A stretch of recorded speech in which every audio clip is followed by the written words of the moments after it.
Okay, week 32. Question 1 says, when you spend your money on goods and services, you are called is it a producer for the triangle in red? Is it a consumer for the diamond in blue? Or is it called a bank?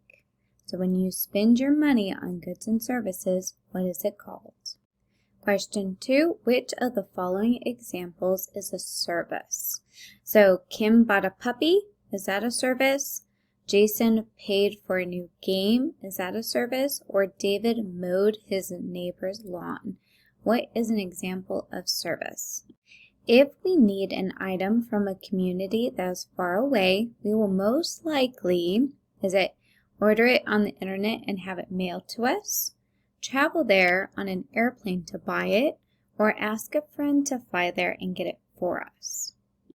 If people need to pay for a house, they may borrow from a bank for the triangle in red, borrow from all their friends for the diamond in blue, or borrow from the grocery store for the circle in yellow. When a person places money in a bank, it's called is it a loan for the triangle in red? Is it a deposit for the diamond in blue? Or is it borrow for the circle in yellow? When a person places money in the bank. Is a bank a good place to keep your money? Yes, for the triangle in red. No, for the diamond in blue. Or I don't know for the circle in yellow. Last question. What is bank interest? It is when you're interested in something for the triangle in red. It's when someone likes you for the diamond in blue.